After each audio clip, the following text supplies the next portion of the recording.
Because there's a gap in our, treatment, so to speak, for headaches, it allows people like me, massage therapists, yoga teachers, to step into those realms and then start to educate people and offer them solutions that we even get paid to do so.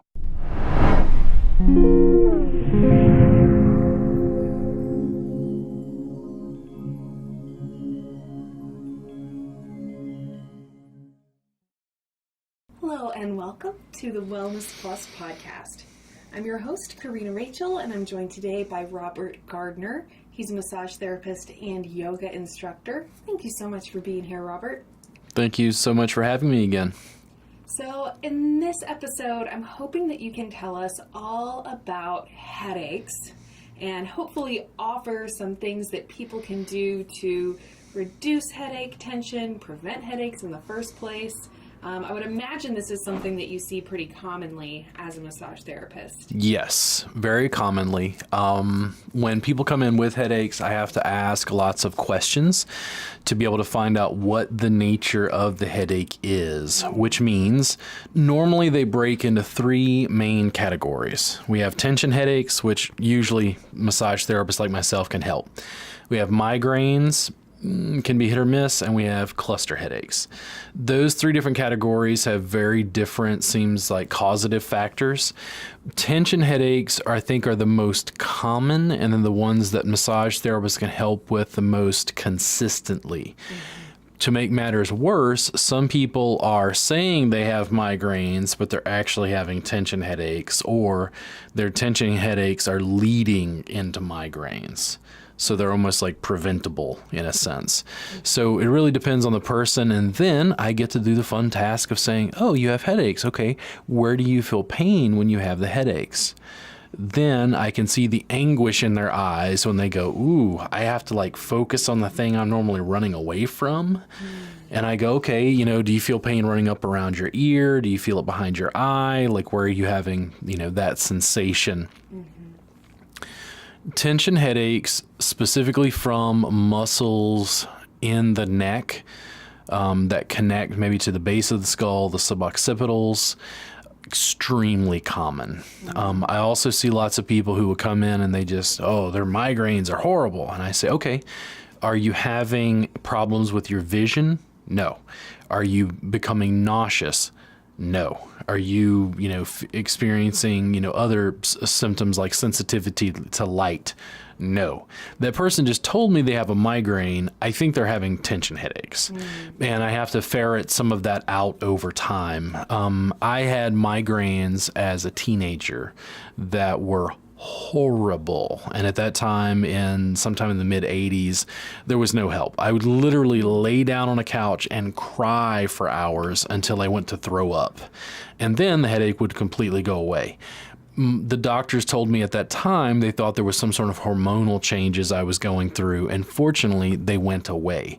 I've not had a migraine in the last 22, 23 years, probably, fortunately. But when people tell me they have migraines, internally, if an actual migraine, what I think of is what, clinical sufferers experience. But most of the stuff that I see on a daily basis and most of what I run into is tension headaches. Those tension headaches are just coming from their nervous system. It's coming from tight muscles, usually in their head and neck. So what are maybe, some of the causes of headaches? The headache itself, when I look at it from a massage therapist perspective, it's always, musculoskeletal stuff. A lot of people are just having chronic tension, okay? When a muscle goes into spasm and says, no, I'm not going to let go. I'm going to maintain all my tension right here.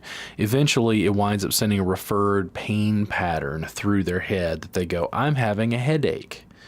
My whole job is to figure out what muscle that is, help make them aware of it, help them in session work on it, and then show them ways to work on that muscle when they're not in session, to give them at least some modicum of control. So let's say you have headaches.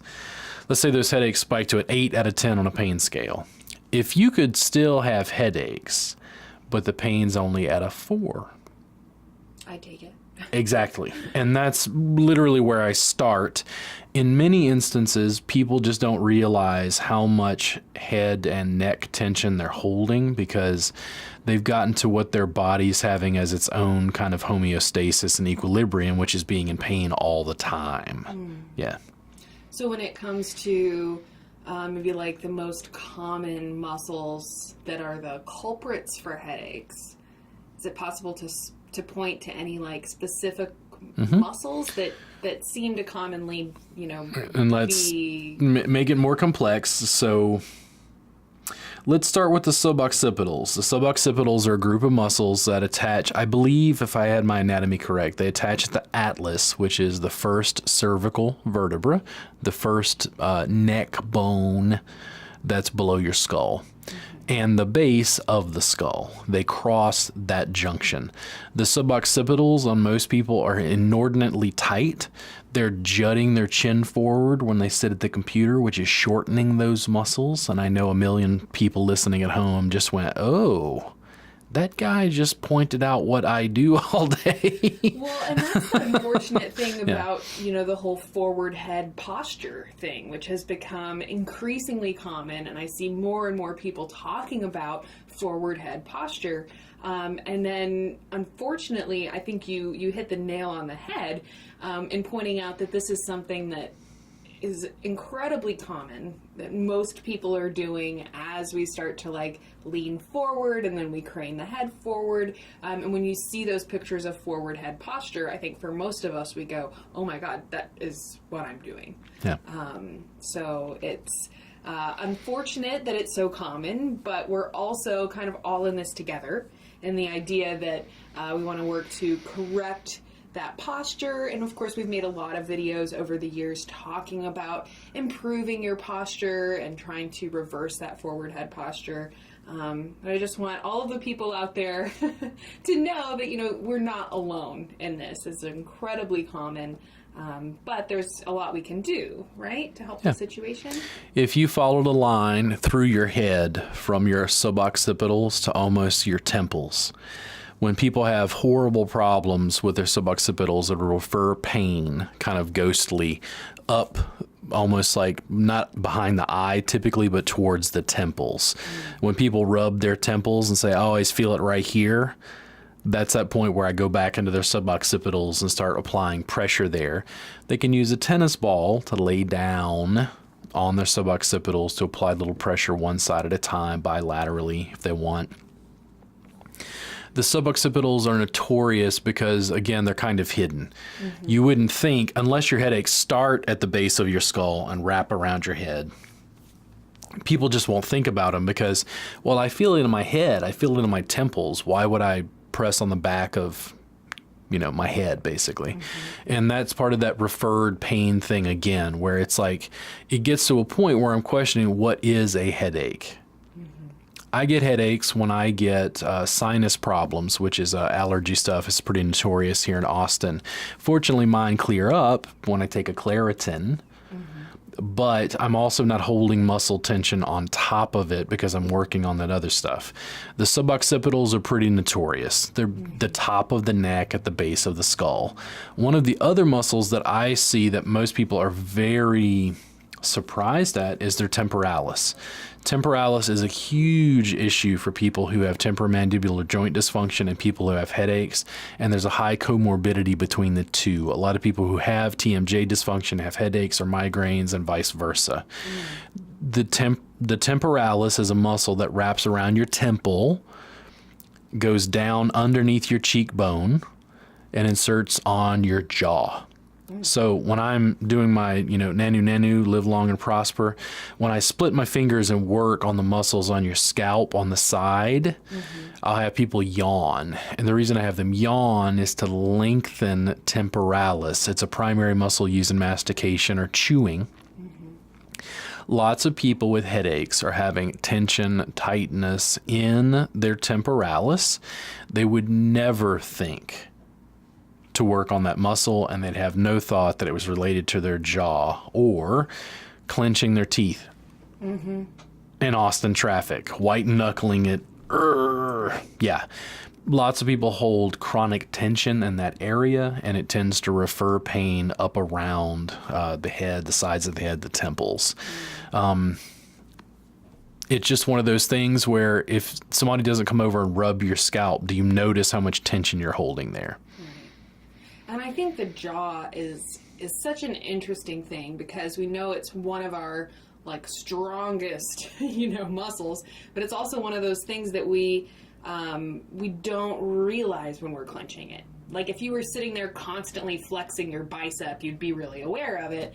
But when we're constantly clenching our jaw or grinding our teeth, and you made the kind of example of when you're sitting in traffic, when we get into those times of stress, it's pretty common that we'll start clenching our jaw or teeth. And almost any time that I try to remind myself to like, hey, notice if you're clenching your jaw or not, almost all the time I notice that, oh wow, I didn't even realize it. I don't even feel that stressed right now, but I was kind of clenching my teeth. I can definitely like relax this muscle. I also think about like people that wear glasses, or I'll notice that sometimes after I've worn sunglasses for a couple of hours, I'll start feeling a lot of pain right there where you were kind of touching. So kind of like side of the forehead, right above the temples. And I just think, wow, for people that are wearing glasses all the time, that muscle must like get tired, It's additional stimulation too because of the skin stretch involved. It might just be pressure on that area, just irritating a nerve that's, causing some issues. Fortunately, temporalis is easy to work on yourself because you can just walk your finger pads up around your ears and work on your own scalp. But lots of people, if they're having tension headaches, 9 times out of 10, temporalis is at least involved. And it's a very large muscle that covers like almost the entire side of the skull. Interesting.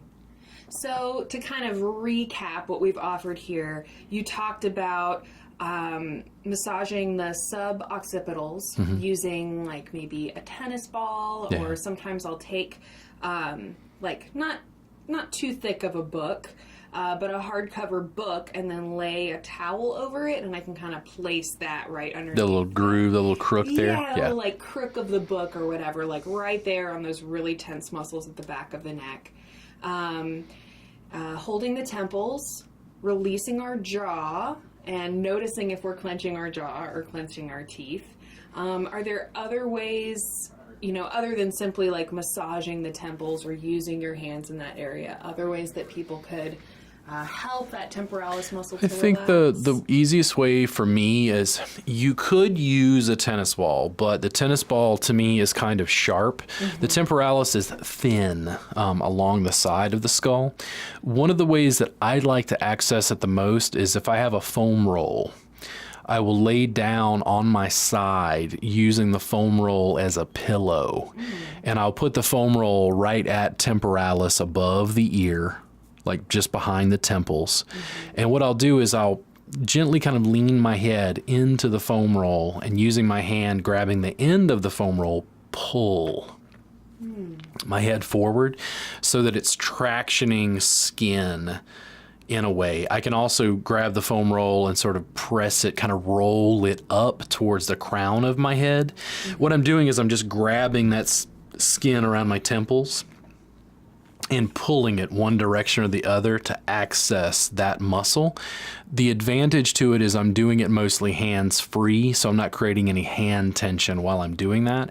I'm also able to hold it longer because most of the weight that you're delivering is just from you relaxing your neck and allowing your head to sink down onto the foam roll.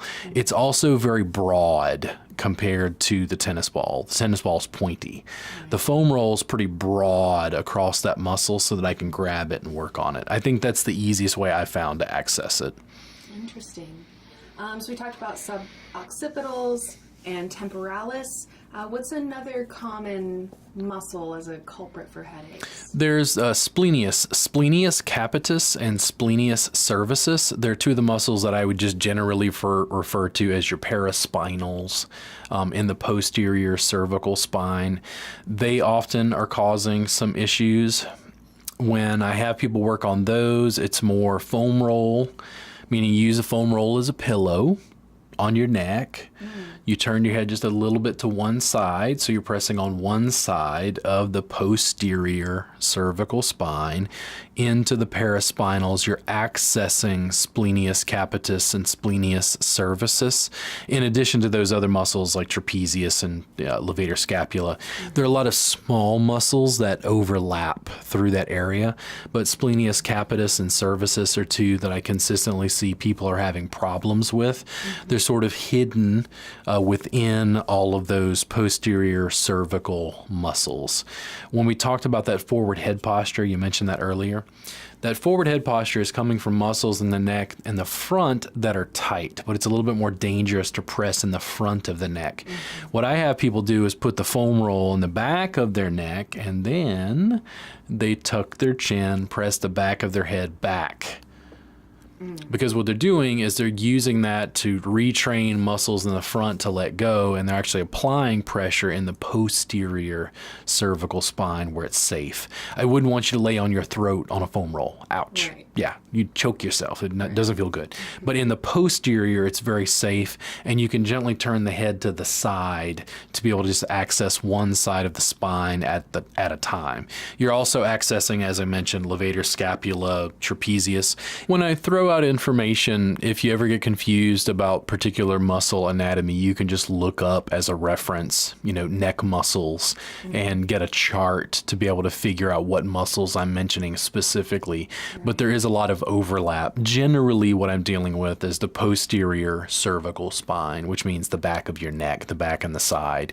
You're able to use a foam roll to apply pressure in there in a broad way. You can always build up to using a tennis ball, but that's more sharp. I usually start people broad and then build them up to more specificity once they get an idea of what muscles are causing that tension. I just don't want people to feel confused when I use a word like trapezius. Most massage therapists or yoga instructors use that every day, so I have an idea where it's located. If you get overwhelmed, it would be like a mechanic talking about car parts. I'd have to go look it up. But I do think that there's a lot to be gleaned from taking a look at the anatomy, and you start to, like, I know for me, when I look at anatomy of the neck or something, I'll be able to almost like point to an exact spot, and I'm like, oh, this is where it hurts. And I think there's so much that we can learn about our bodies by having a little bit more awareness of what's going on, and then that also kind of unfolds a whole realm of either self-massage or stretching that we can do to kind of address that area based on having that increased knowledge. Sometimes I'll feel like I get headaches like right in the top of my head on either side. What would be a potential correlated muscle? I am trying to think. If I had a minute to do a quick search, I guarantee you I could point out what muscle I think it is, because the way you describe that makes me think that there is a referred pain pattern, what most people would think of as a trigger point that refers pain there specifically, but I can't recall what muscle it is. It is interesting, though, that we talked about this a lot in the previous podcast, kind of getting into pain referral, that the location that you feel the sensation of the pain might not actually be the actual source of the pain itself, the original cause of the pain. So we talked a lot about some of the common muscles associated with headaches. What are some other tips or tricks that people can use for headaches? Headaches, unfortunately, are problematic because you can't really get away from it. If you have arm pain, you can kind of forget about your arm. If you have pain in the center of your head, it just, wreaks havoc. I think that it's getting a sense of what stresses you out and being able to try to get rid of that as much as possible. You and I have discussed previously, if you have chronic headaches and you figure out that they are tension headaches and you figure out that your temporalis around your temples is a huge culprit, go to your hairdresser and get your hair shampooed once a week. Your hairdresser will probably be happy to get the little bit of extra work, but having someone work on your scalp, work on your hair to release tension through that area may be something that keeps your headaches from going to a 6 on a pain scale and keeps you more at a 4 on a daily basis. If people reduce by that many points on a pain scale, it seems to me that they can continue working on it and it'll reduce even more, meaning that their quality of life goes up, their pain and tension is less. Headaches can be complex, and it also means if you tried some of the things we mentioned and that doesn't work, that's when I recommend people go see a doctor to find out what is actually going on. I don't have access to CAT scans, MRIs. I don't even necessarily consider myself a headache expert, even though I broke it down. Oh, there's cluster headaches and migraines, and compared to a doctor who focuses on that, my knowledge base is much smaller, much more limited to what I see as musculoskeletal anatomy. But I see so much pain on people on a daily basis that has its roots in the stuff that yoga and massage can help deal with. They have high stress levels, tight muscles. If I can reduce their stress level and reduce tight muscles, awesome, they feel better. Then I teach them how to do that to themselves. What we think of as massage, when I talked about laying on a foam roll, using it to grab around the temple and then stretch various direction by shearing skin in various directions. When people get relief from that, they literally just cannot believe it's that simple. When I talk to massage therapists, they sometimes take umbrage because I tell them that I mash on people for a living. I joke about it because I really do think it's that simple, but it's also like saying that all a painter does is put paint on a canvas. Well, yeah, but there's an artistry to how you're applying paint and how that's done, and it takes practice and skill to be able to translate an idea from your mind onto a canvas. For lots of people who are having issues with headaches, I think that one, if it's unrelenting and the massage or the yoga is not helping, I do think they need to see a doctor just because I want to rule out any other factors. Beyond that, it's trying to figure out if there's any sort of pattern. So for instance, we talked about tension headaches because I can help with that the most. What people will often have if they're having migraines is, do they have food triggers? If you're noticing, food triggers, people have strange triggers related to like red wine, strange cheese, stinky cheese, things that they can cut out of their diet that seem to wind up triggering migraines. Like I said, migraines, cluster headaches, and tension headaches are wildly disparate. I'm more adequately able to discuss things like tension headaches because that's coming from tension, something I can help with. If they're having things like migraines, there may be causative factors like, food triggers, but trying to figure that out also seems to be distinct from person to person. So keeping things like a food diary, they figure out, I seem to be having problems when I eat more processed foods, for instance. I've heard some people talk about monosodium glutamate. I don't know how much research has actually been done on whether MSG is causing or is a food trigger for some people with migraines. 9 times out of 10, even what I think of as yoga, I wind up teaching people a very gentle form of yoga. A very gentle, slow, more like yin or restorative yoga that combines things like the tennis ball, foam rolls. It's funny to me because if I work with the yoga community, they always say it's massage. If I work the massage community, they always say it's yoga. And I go, it's what I do to relieve my own tension. You and I have both shared scalp massage on various Psyche Truth videos. And I think because we have long hair that's curly, it tends to pull on our scalp in the same way you mentioned those sunglasses.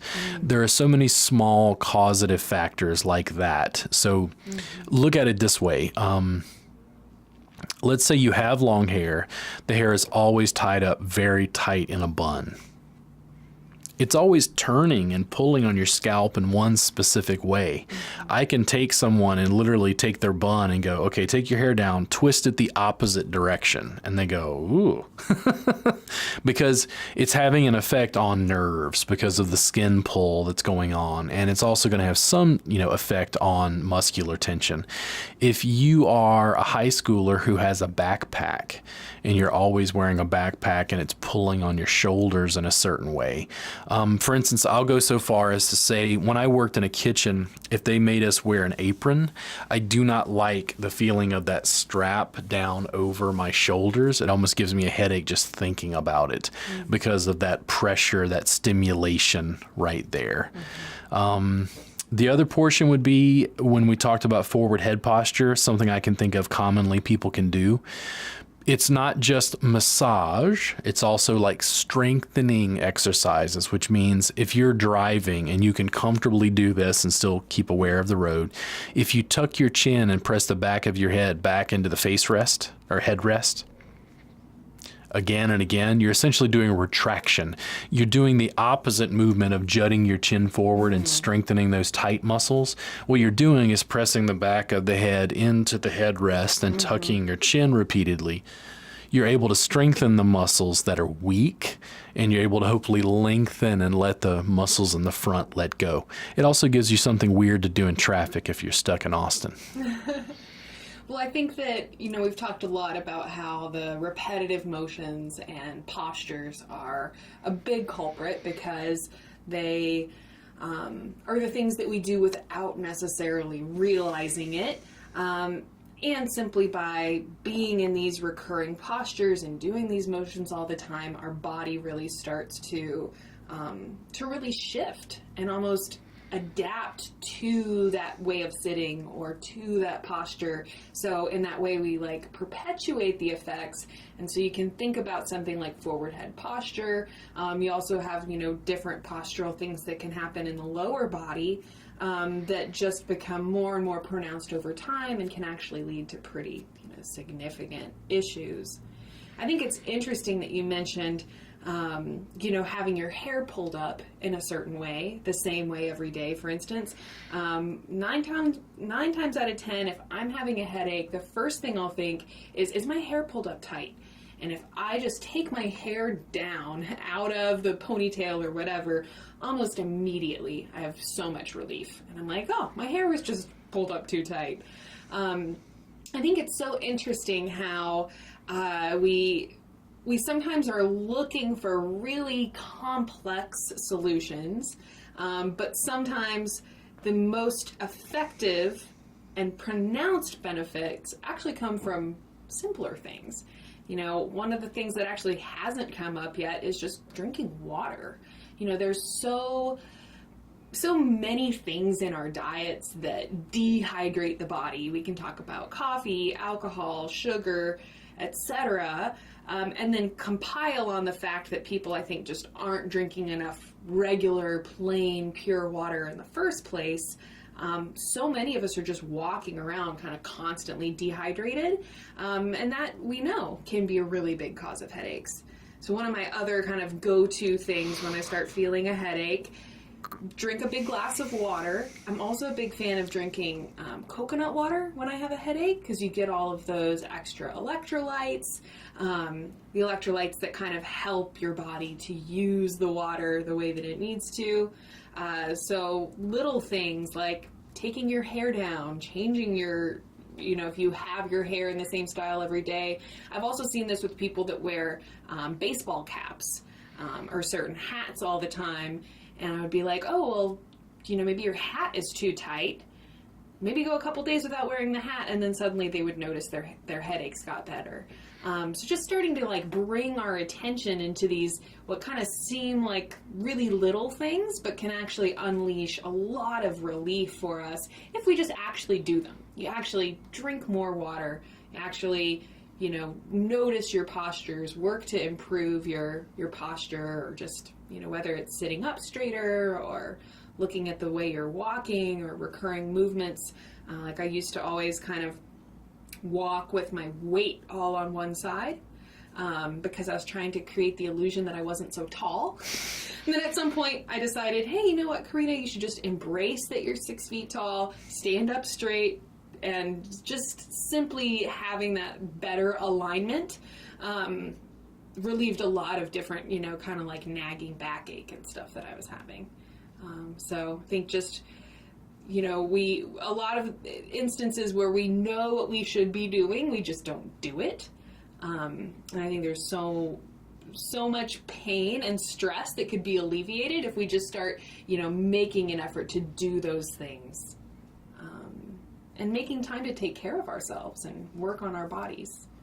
Sure. Even when we say, work on our bodies, movement stuff, so much of it for me always goes back to what feels good. And the reason I think I focus on that is if I say diet or exercise, it makes people feel stressed out. Now they have another thing to do they don't want to do. And I'm like, no. What do you like to do? My body responds really well to water. I like feeling, I think, somewhat weightless. Mm-hmm. But it's when you learn to pay attention to those things that you can pick activities, and movement. Movement is good, generally. And then when I say exercise, it's not so much like cardiovascular strengthening, weightlifting. I'm not even recommending a specific kind because I don't know what's going to work best for Karina. Mm-hmm. When Karina says self-care, okay, Karina's self-care might be dancing and going and get her hair done once a week because she likes hanging out with the hairdresser and it relieves her stress. Part of that self-care, again, it's like I laugh because I always go back to the biopsychosocial model. It's like, how are your relationships? Imagine going to see your massage therapist and your massage therapist says, hey, Karina, how are your relationships? How are you doing? Could be strange. It seemed exactly. But the thing is, I actually have to go into that because some people are having emotional stress that's leading to physical stress. So the root of it isn't that they need a massage. The root of it is that there needs to be a change and they need to go hang out with their friends more. If they're a guy, I hung out with one of my friends last night. We had dinner and a beer or whatever. And it's like, I feel better because you connected with people. Holding tension because you're doing things in a repetitive way and not literally just not being embodied, not listening to your body's messages about, hey, I think at about wing 20, I was good. Like, I don't need to eat more than that or whatever it is. Yeah. Basic embodiment, I think, comes from practices like yoga and massage. And they're two of the things that help me personally, so I tend to proselytize those. But if riding your bike, walking your dog in Austin is the thing that really just excites you, then it's like, that's moving. That's like less stressful. Like most people find their animals, their dogs, less stress from dealing with petting, hanging out with their animal. So just those sorts of things, those sorts of awareness, if you can increase that, it just increases overall well-being. You increase well-being, my first thought is you have less stress. Definitely. Yeah.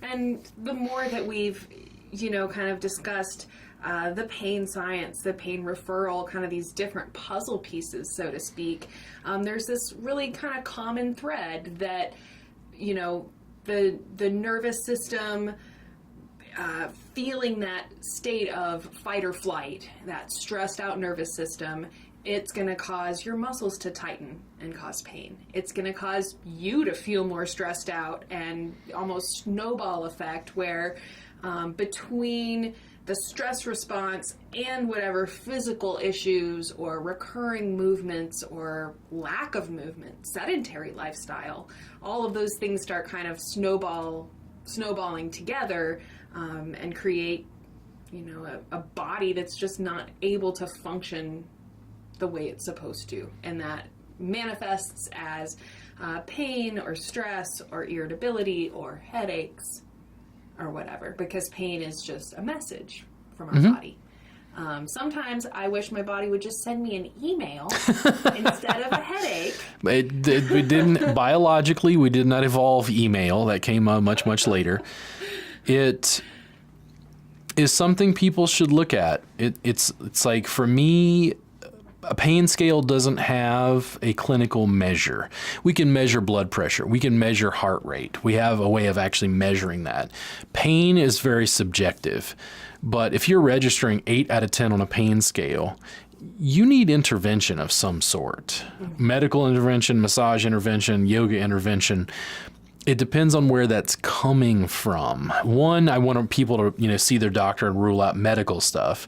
But beyond that, there's a reason, again, that massage and yoga have exploded in the last 20 years in the United States, because it's answering and solving people's problems. Stress, tension, tight muscles. All of those things. I mean, there's, 1,000 people listening to this podcast right now who wouldn't feel better after a massage right now. Can't think of anyone. Listen, I teach yoga. If I take a yoga class right now, I'm going to feel better when that class is over. There's a reason I teach it. It's because it's what I need as well. And I think that really points to, kind of taking it back to what you said a minute ago about just the importance of movement, whether it's just stretching, walking around the block, or finding some kind of physical activity you enjoy.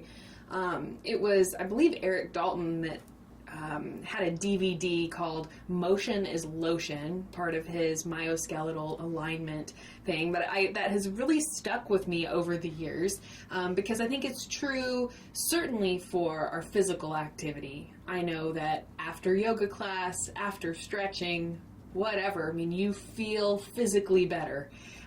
It really is like the movement itself creates not only more relaxed muscles, but simply increasing the circulation of blood, sending fresh oxygen to those muscles. I mean, there's just so much that comes from just a little bit of movement, a little bit of stretching. And unfortunately, the sedentary lifestyles that have become, really, really common, and with so many desk jobs, the sedentary lifestyles, I think, has just become worse and worse. Like, the more we technologically advance, the more we're just sitting behind computers and we're sedentary all day. Hopefully, at some point, the technology will catch up and we will have a different interface with the computer, but they're still working on that. So, we talked a good bit about tension headaches, touched on migraines, although I understand that is potentially a very complex issue depending on the person. And then the third type of headaches was cluster headaches. Can you talk a little bit about that? Or cluster headaches I know less about. They're a little more murky. I don't know how much research has actually been done. I have to say that again and again because I don't, just complex issues. Cluster headaches, a lot like migraine, seem to have some sort of neurological basis. One of the things that came to mind was cluster headaches seem to have some issues with like people's nervous system firing in a way it's not supposed to. It's almost like saying they're having, pardon my saying this, but almost like epilepsy. They're having some sort of firestorm in the brain that's not a normal, physiological response. I actually started reading reports recently about people using psychedelics, microdosing psychedelics like LSD or mushrooms, and saying that they were getting cessation of cluster headache issues. Again, that's illegal, but, if people are having, cluster headaches make people feel like they want to die if they're bad enough. So people would be willing to do things that were illegal to try to get cessation, especially when they're poorly understood, their neurological mechanisms are poorly understood. People will do anything to get relief. Cluster headaches are the ones that are the most confusing to me, again, because of their neurological basis. Even the headaches that I had, which I believe were migraines, I seemed to have some sort of hormonal problem in my teens, which is what brought that on. Unfortunately, they, subsided as my hormones leveled out and changed. Cluster headaches are the bad ones. Cluster headaches, I think, would make people describe. It's like, yeah, it sounds like you're sticking an ice pick into my brain, is, how bad it feels. So if people are having those, the other side of the equation is, let's say they are having cluster headaches. They're also having a physical response of tension that goes along with the headache, or the fear that they're going to get the headache. So cluster headaches are the ones that I understand the least as far as like their neurological basis and what's actually causing them. They also seem to have a strong, along with migraines, a strong hereditary component. So it seems to run in families. I think with migraines, they've said statistically they're more common in women than they are in men. But again, I don't understand all the mechanisms, nor do scientists, about why people are having those specific headaches. Interesting. So what would be the way to know which type of headache you're having? Well, one, first things first, if the headaches are responding to the fact that you're doing some sort of massage or yoga, they're probably tension headaches. If you're having tension headaches that lead into migraines, but you find that your migraines now all of a sudden you're doing yoga and you're getting massage regularly and they're decreasing the severity, the frequency, or both, oh, wow, is my tension leading to that? The cluster headaches can be bad enough that nothing helps them. That's why people are willing to do things like, oh, let me microdose LSD and see if a vasoconstrictor is, and I wouldn't necessarily recommend that. I mean, to do lots of research, but if you talk to someone and they say it feels like they're sticking an ice pick in their head, they're pretty much willing to try anything to get it to stop because their quality of life is so low. If you're not responding to massage or yoga, if you're trying the things that we've mentioned and it's not working, that's where I think you need to see a doctor and you need to be able to figure out what's going on to be able to help those.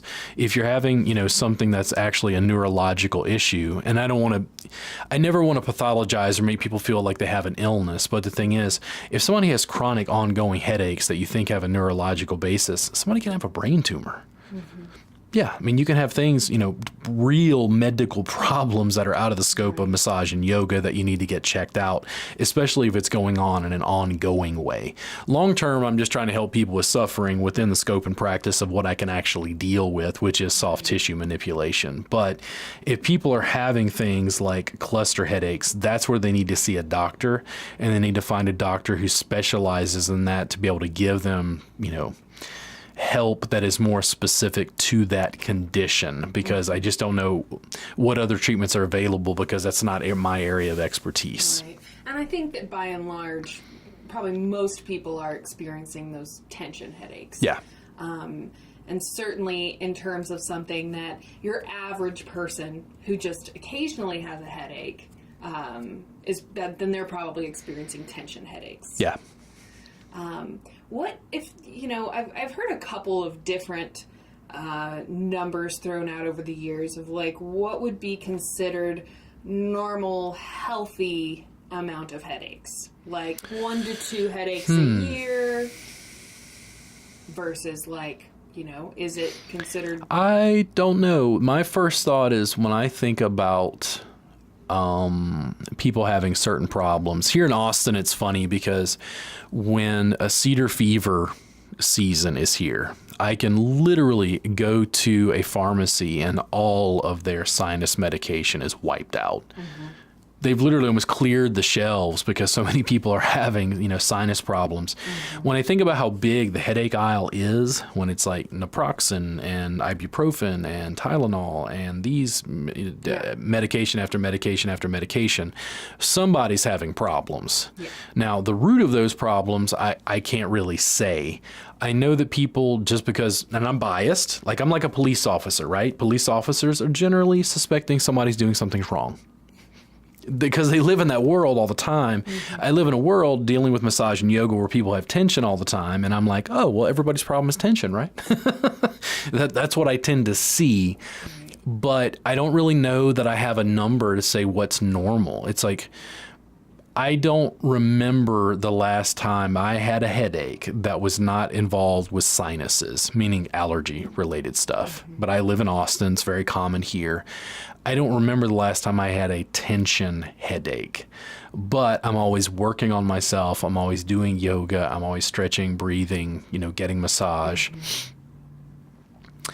I know that people's severity of headaches and then frequency, or unfortunately the combination of the two, severity and frequency, is where it gets really bad. Mm-hmm. If somebody just has a random headache, I'd say that's, par for the course for being a human on Earth and having, normal physical responses to stimuli.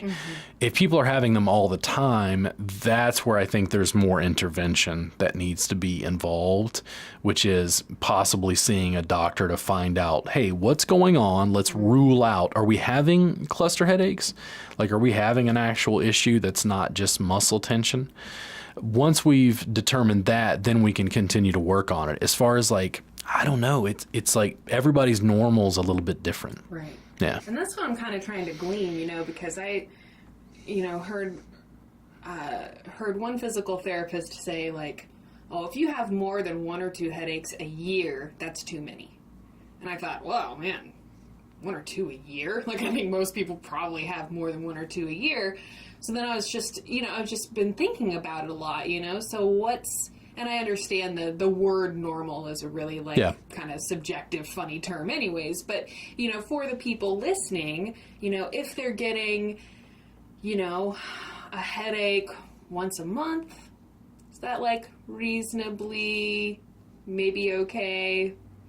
If it's like, 2 to 4 times a month, now we're in the danger zone. If you're getting one every single week, then you're like really in the danger zone. To me, I measured in frequency and severity, or both.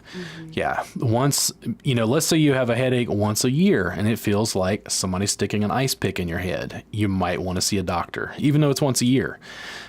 The severity is so strong. The severity is like, I want to go to the hospital bad, But if it's very low severity and it's very low frequency, well, then it's not that much of an issue.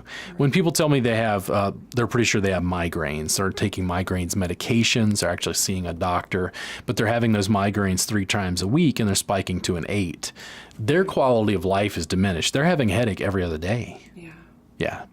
To me, it's like, okay, you need to go back to the doctor, talk to the doctor, and see if there are any options, that you have, if in fact it's neurologically based and you're having clinical migraines. Just because we're trying to get people to relief, your quality of life just diminishes horribly.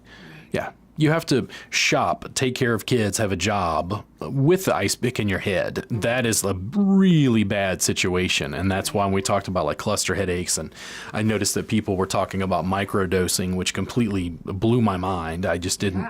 Yeah. And it's like, when people are willing to do things that are illegal to get the pain to stop, we have a problem, that our Western science and medicine isn't addressing on some level. Definitely. I think that it's just, important for people to recognize that there can be external factors contributing to your headaches, and just growing our awareness a little bit can go a long way. So you kind of mentioned stressful situations, or maybe you start noticing that you always get a headache when you're doing a certain thing or eating a certain food. So much of our kind of what's going on internally, it feels like a mystery. We can't just shine a light inside of our body and figure out what's going on. And I think that alone is such a source of frustration, because, man, it'd be great if we could just say like, hey, what's going on with you, body? I can't tell you how many times I've asked, why is this happening? Why are you doing this to me? It feels like something that we're out of control of. But it sounds like, as our, from this discussion, actually what we want to tell people is that you do have a great amount of control in this. And there, more extreme cases aside, there's actually a lot that you can do to improve the situation, and hopefully notice those different factors or those different triggers that you can start to avoid, and then hopefully prevent headaches in the future. I would have to say, and I don't have numbers on this, I would say 50% or more of the headaches most people are having, and I'm just making up a number here, nobody attack me for this, 50% of what I see in the American marketplace is just tension headaches. If you help with that 50% and reduce the frequency, severity, or both using things like massage and yoga, you've done a great degree to decreasing pain overall. Then doctors can go back and focus on, hey, we've got migraines and cluster headaches. What is actually going on here scientifically? Yeah, then we can deal with that as the research allows us to. Right. And in the realm of functional medicine, there are a lot of practitioners now that are, trying to get to the bottom of things like migraine headaches and even tension headaches from the perspective that, what is going on within the body contributing to this problem. And then the whole philosophy of functional medicine is just restoring function to the body. So for the people out there who are maybe dealing with those more intense headaches, or they're even seeing a doctor to deal with them, if you're not getting what feels like solutions or answers, I would just recommend that you maybe find a doctor of functional medicine in your area, because a lot of times, once they actually start looking at different parts of the body and kind of getting a holistic view of your body and how it's functioning, they might be able to, discover that ultimate culprit where a lot of times in the mainstream, maybe we're just being given pills or painkillers or something like that. But I do believe that there's a lot we can glean from working with a doctor of functional medicine to actually nail down the actual culprit and maybe even seek to resolve the problem altogether. Mm-hmm. Tons of options. I don't know as much about doctors of functional medicine specifically, but it's one of those things that massage therapists constantly have debates about in our community, where we're not really always considered, except in Washington State, part of insurance and the medical community. Mm-hmm. It's like, why isn't your doctor writing a script for massage? That's kind of what they're arguing about sometimes. Yeah. Because, well, it's a little more challenging to write the script because it's not scientifically researched as much, and then you can't systematically deliver the same massage every time through the same therapist. Right. I actually, I asked a doctor one time, was in a doctor's office, and I asked him, why doesn't the mainstream recommend things like, yoga or dietary recommendations or whatever? And he said, we just don't believe the patients will do it. And so I kind of, and I can definitely sympathize with where, these doctors are coming from all day long. They're constantly, dealing with these issues. Mm-hmm. They've got a limited amount of time to try and offer someone a solution. And by and large, it sounded like they've just kind of come to realize that you can tell people to change their diet or do this or do that, but most doctors just don't actually think that people are going to go and do it. My first thought is I want to work with that doctor on their marketing and social media marketing, because there's a huge market they're not tapping into. The other part is they've left a big open chasm for massage therapists and people like me to fill, to be able to give people answers. And when I say give people answers, I'm not talking about doing massage. I'm talking about using that foam roll on your, temporalis. I can show people in video how to do that and sell it to them, and they think it's genius. Because there's a gap in our treatment, so to speak, for headaches, mm-hmm. It allows people like me, massage therapists, yoga teachers, to step into those realms, mm-hmm. and then start to educate people and offer them solutions that we even get paid to do so. It's like, why do I even come here and do a podcast for Psyche Truth? Well, I get paid in some way. There's exposure. There's being able to reach out to another person who listens to this podcast, who follows my social media, who then decides they're going to work on themselves. We helped people. Yeah. Right. There are lots of ways that people can work on the problems that they're having, mm-hmm. as long as they can figure out where it's coming from. That's why we recommended they go to doctors. When I talked about or joked about helping doctors with their marketing, it's like, why isn't a doctor in Austin, let me just give you a quick example. Why isn't a doctor in Austin talking to me as a massage therapist, getting a team of massage therapists and yoga teachers together to put together a treatment protocol that involves massage and gentle yoga for headache sufferers that they know is just tension headaches? Mm.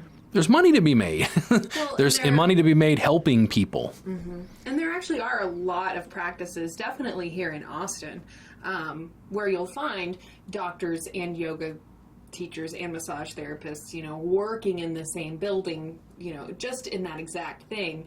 But again, this is kind of the difference between, like a mainstream medical approach and the more like holistic functional medicine approach, where usually when you walk into, either naturopathic or functional medicine doctor, they are inherently going to be giving you those other pieces of the puzzle and those other kind of self-care elements that you can do on your own as well.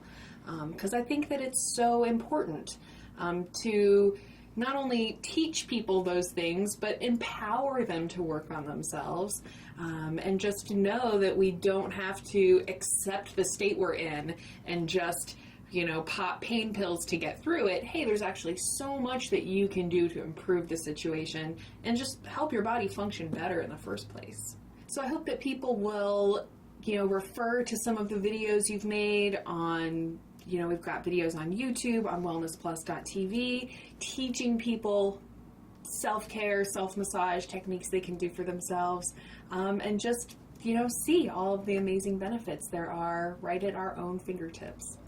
It's all about well-being. If anything, it's not having somebody whose headaches just completely go away. I've learned to be satisfied with just helping people to be able to reduce the frequency, the severity, or both. Mm-hmm. Well, Robert, thank you so much for sharing your time with us today and sharing all of this information with us. I always love having you on the program. All right. Thank you so much. It's always a pleasure. And I want to thank all of you so much for listening. Remember that you can find video versions of these podcasts over on wellnessplus.tv. I also want to thank our Patreon supporters for helping to make this podcast possible and helping to keep it free for all of you to listen and enjoy. Thank you so much for being here with us, and I can't wait to see you in the next podcast.